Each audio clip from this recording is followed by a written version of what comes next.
Kick a ball, fire a cannon, toss a stone. It always draws the same shape in the air, up, over the top, and back down. But here's a question nobody asks. What curve is that, exactly? And why does one angle, 45 degrees, always win the distance contest? 400 years ago, Galileo figured it out.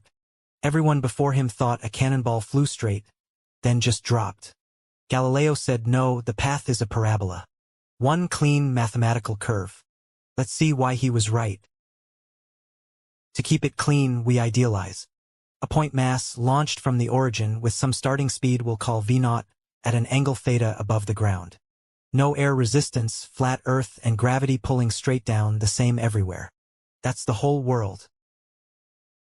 The first move is to split that launch velocity into two pieces. A right triangle does it for us. The sideways part is v0 times cosine theta. The upward part is v0 times sine theta. Sideways and upward, from now on, we treat them completely separately. And this is the trick that makes the whole thing easy. Gravity only pulls down. So sideways, there's no force at all. Nothing speeds the body up or slows it down. Straight down, gravity pulls with a constant tug, g, about 9.8 meters per second squared. Two motions, one horizontal, one vertical, that don't talk to each other.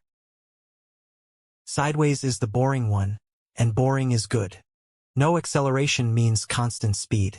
So the horizontal position just grows steadily.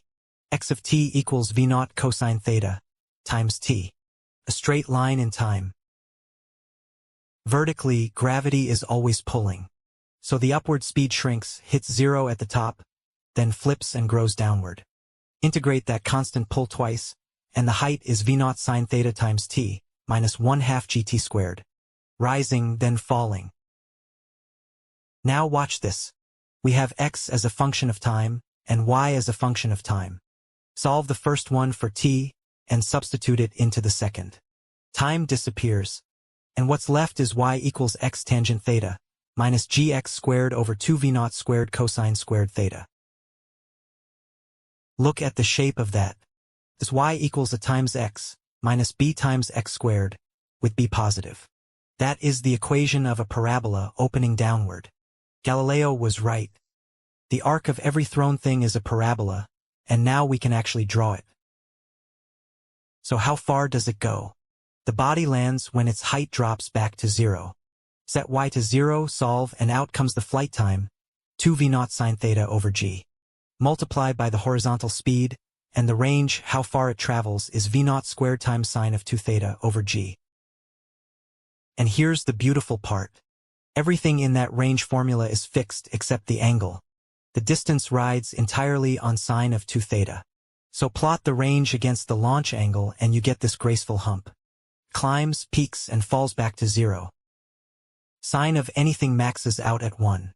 And sine of 2 theta equals 1 exactly when 2 theta is 90 degrees, that is, when theta is 45. Not 30, not 60. 45 degrees splits the launch evenly between sideways and up, and that perfect balance sends it the farthest.